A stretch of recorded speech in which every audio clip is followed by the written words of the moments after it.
Star Casino.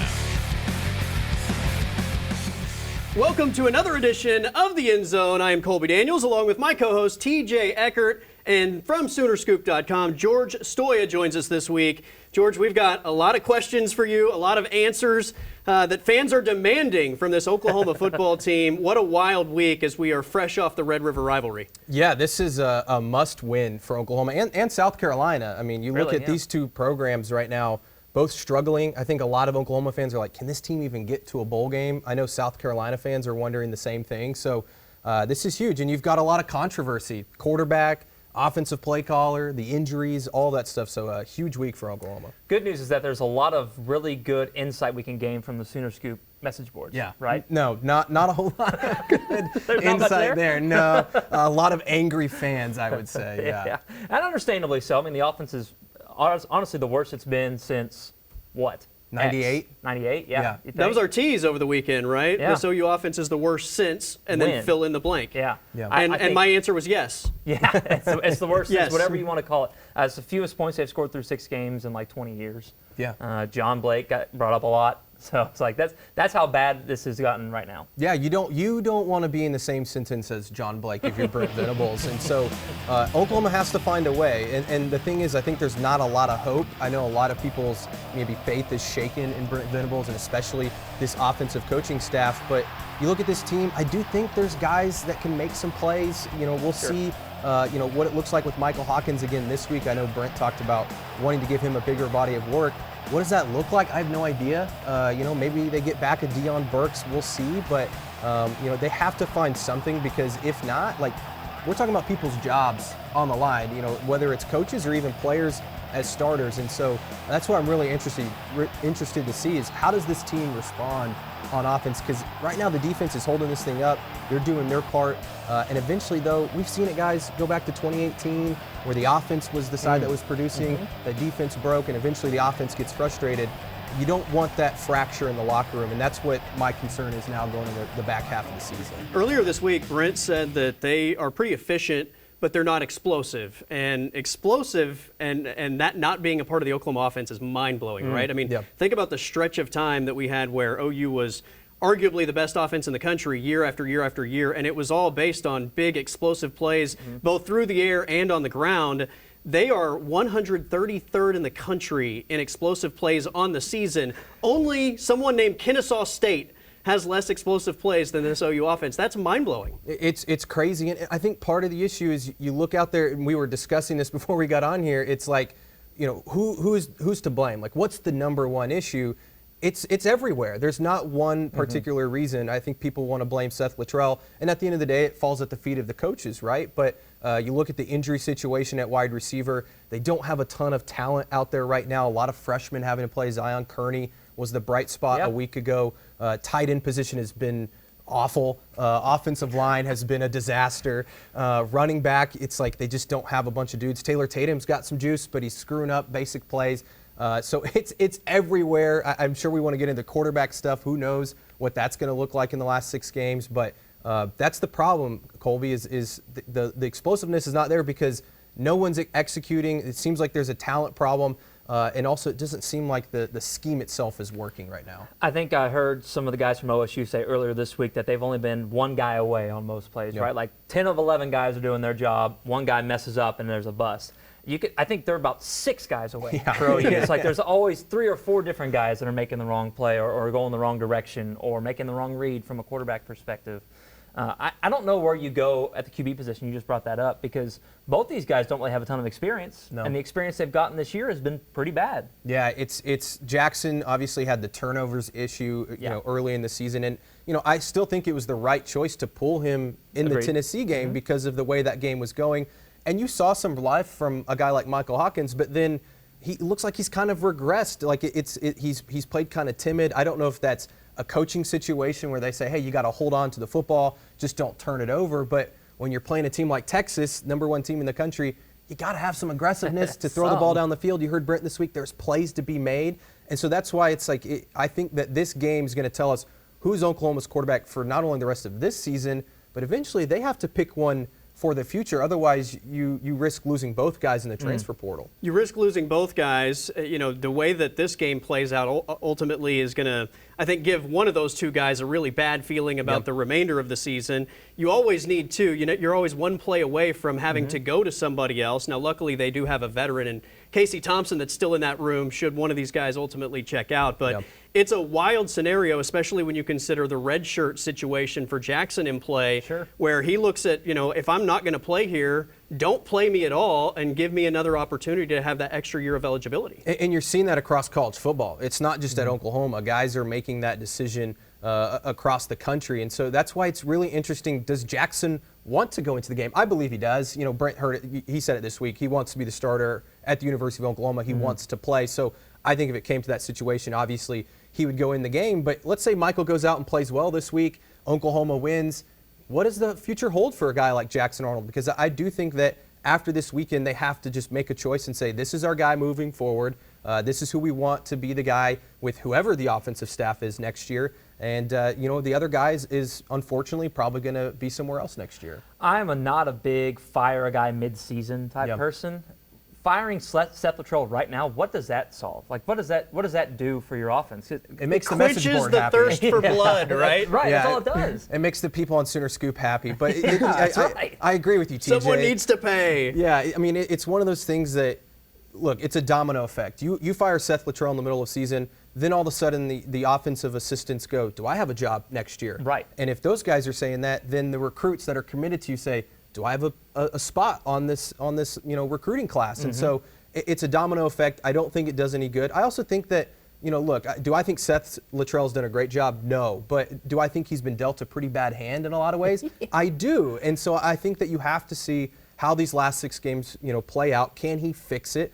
Can he keep this recruiting class together? Because I do think it's a really good recruiting class that they're bringing in. And just, again, give him a chance to try and figure it out. Now, if they go lose this weekend against a South Carolina team that, look, I think is a good team, but a team that Oklahoma should probably beat, then I think then maybe you have to start considering about, okay, what kind of changes are you going to have to make either in the season, which it doesn't sound like Brent wants to do, or after the season. And you got to get some players healthy, especially at the playmaking positions if this offense is ever going to go anywhere. All right, George STOIA joining us along with TJ Eckert. I am Colby Daniels. Let's talk about the strength of this football team, and that's the defense on the other side of the break.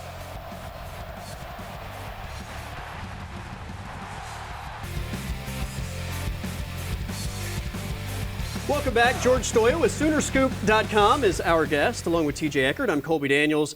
All right, this Oklahoma football team, 4-2. They've got a tough road ahead. I mean, at least the main game is pretty much a guaranteed win. As we kind of evaluate things at the midway point of the season, let's look at the defense. It's been the strength of this football team, obviously. Early in the season, people called this defense elite. I know Brent Venables said after the Texas game that was the side of the ball that maybe was the most disappointing to him. Texas is also really good, right? They're going to make some plays. How do you evaluate where the defense is at this midway point? I don't think they're elite, but they're pretty good. I mean, it's probably the best defense Oklahoma's had in maybe a decade. I think you look at the talent across the board.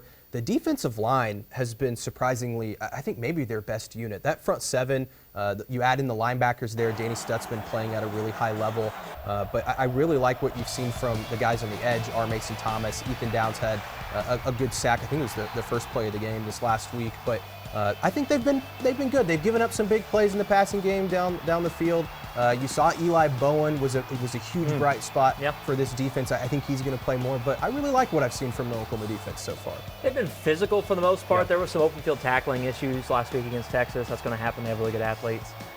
Felt like when they get put in bad positions, in years past when you look at an OU defense, if the OU offense struggles, then it's like it's contagious on that side of the ball. It felt like for the most part, this season, halfway point, they've done a really good job handling a really messy situation on offense and not letting it snowball into something worse. Definitely. There's been so many situations this year where the ball has gone back to the other side and the defense has had to step up, and they have.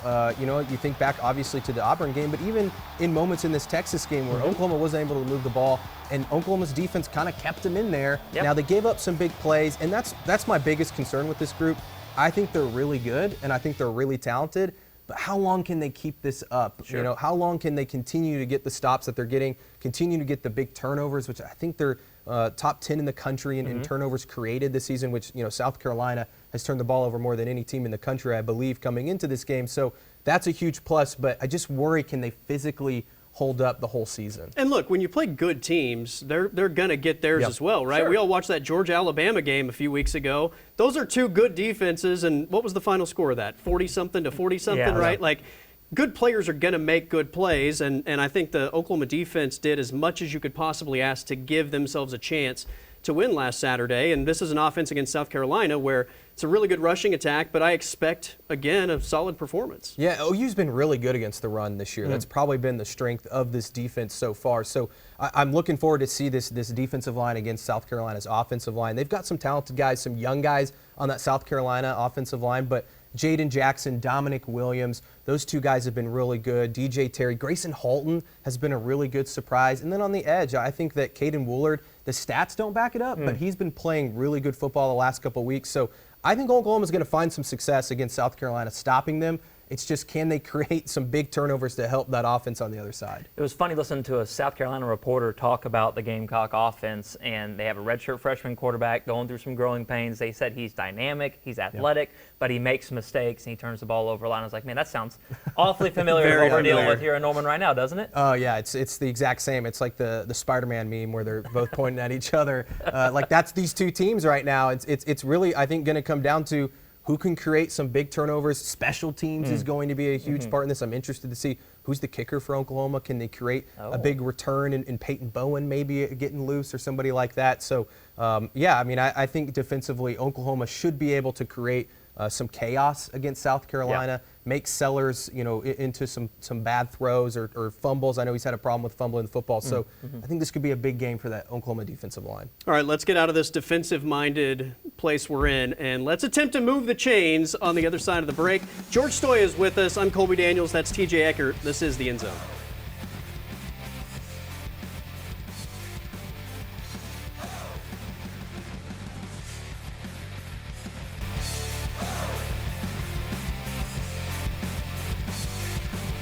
Welcome back to the End Zone. It is time for Moving the Chains. And look, you want to move the chains, but if you can get into the end zone, that's even better. George STOIA with Soonerscoop.com is our guest this week. So pretty simple concept. It's 1st and 10. We're going to ask you a question. Depending on how good or bad your answer is, we're going to judge that, and you either get positive or negative yardage. You got to move the chains. That's the goal. Hopefully ultimately. I'm better than Seth Luttrell.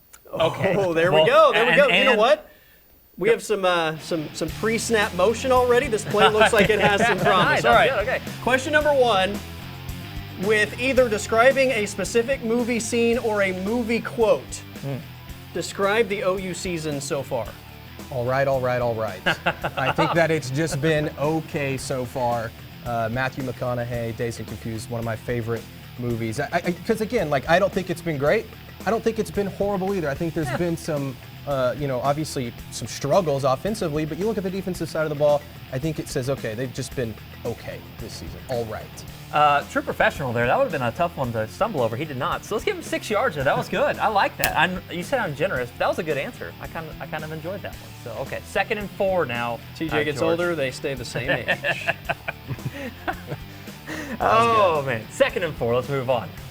OU's offense, is it fixable this year? I think long-term, obviously, the answer would be yes. But right now, this season, is this just what they have, or is it fixable?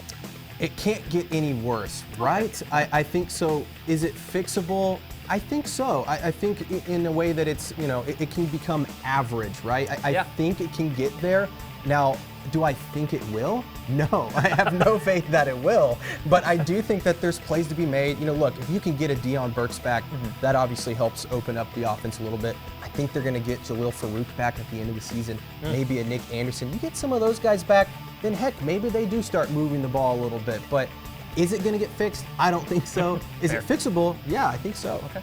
Fixable, I don't know if it's fixable, but it can definitely improve, and I think you nailed the main parts. I mean, you got to get some playmakers back, especially at the pass-catching positions, even if that's just going to make defenses respect their ability to make plays, which opens up the run game or a number of other options. So it was a good answer, not a great answer. I'll give you a yard, and we're going to set up third and short. Third and short. We'll take that. Hey, that's better than what Oklahoma's been playing. No third and staying long. ahead of the All chains right, this might be the toughest question you're going to have to answer. What are the remaining wins on the Oklahoma schedule?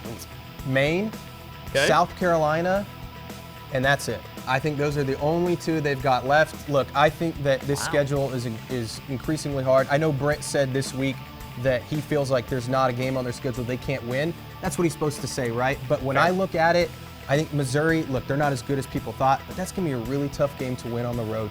Ole Miss on the road, I know that they've lost a couple, but I think that they're still pretty good. And then LSU on the road. I think Alabama is actually maybe one of the more winnable games just because of the way the Crimson Tide have been playing recently. And you get them at home. But I just think that Maine and South Carolina are the two that I look at and say they're going to win those two. Very negative answer on your part. So we're going to give you a negative yardage play there so I can be the mean guy You know what? This is at least. I'm trying to be realistic. At least he's not being where, Mike Gundy wouldn't call him a homer in this situation. Right. You're not being a homer. If we were going that route. Did Eddie get a first down? Eddie got a first down. Eddie got a first down. Well, you guys are partial to Eddie. Well, fair. Well, you're going to have to get one on fourth down. Is that okay? Yeah. What did you give him, by the way? 4th and 5. We lost 2. Okay. Oh, wow. Okay. Yeah, so it was like, it wasn't, we're only going to win 2 games, so you're going to lose 2 yards. That's how it goes. 4th and 5. I need you to tell me who the MVP of OU's been so far at the halfway point of the season. Oh, I have an answer in mind, so I want to hear it. MVP, Kip Lewis has had the biggest, play of the season, but for me, it's Luke Elzinga. And that is a curveball. Yeah. I think that you need a trick play on 4th down here on 4th and 5. There you go. I think it's Luke Elzinga. That guy's been phenomenal. I don't know if you guys have seen the stat, but he has as many punting yards as the OU offense if you take away the Temple game total yardage. So when you look at that, I think he should be up there. Is it the Ray Guy Award? He should be in that conversation for punter of the year. That's your OU MVP, which is so sad. It's incredibly sad. The fact that we're going with a punter as the answer on 4th down is so fitting. The fake punt works. First down, move those chains. Come on. Move those chains. That's fantastic. I wasn't expecting that answer, but that was the answer I was going to give. I like it. That's I like exactly it. It's right. perfect. He's been awesome this year. He's been really good. He's been great. All right, he moved the chains. There you go. That is this week's edition of Moving the Chains. George STOIA with us. We will come back for game picks on the other side of the break. This is the End Zone.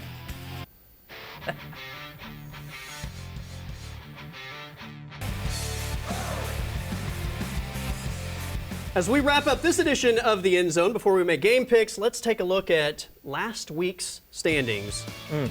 None of us were good. No. Losing records across the board. Yeah. 2 and 3 for TJ, Gabe, and myself.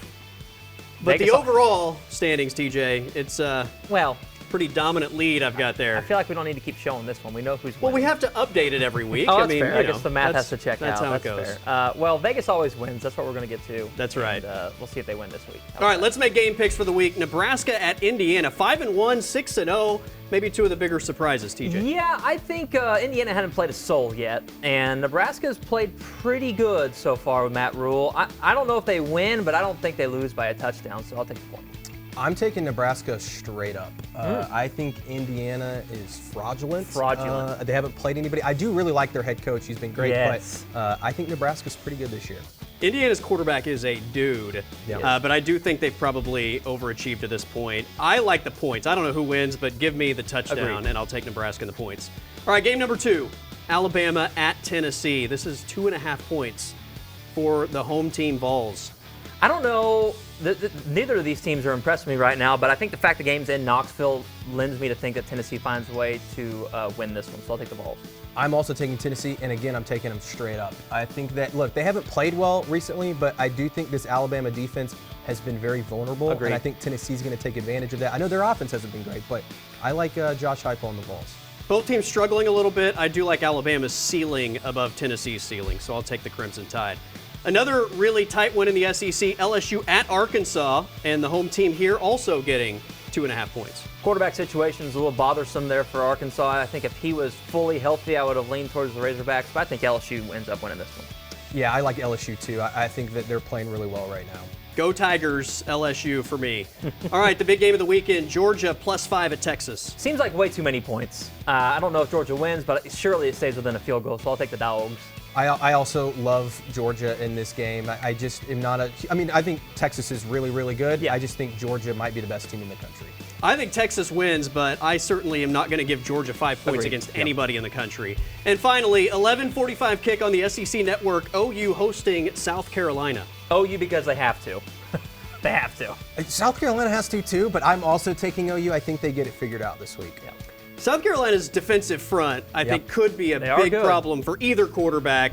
But on your home field, Oklahoma has to feel the urgency. Got to have it. I'll take the home team in this, and I probably would if this were in Columbia as well. I would No too. doubt. All right, gentlemen, should be a fun weekend. We'll do it again soon. See you guys.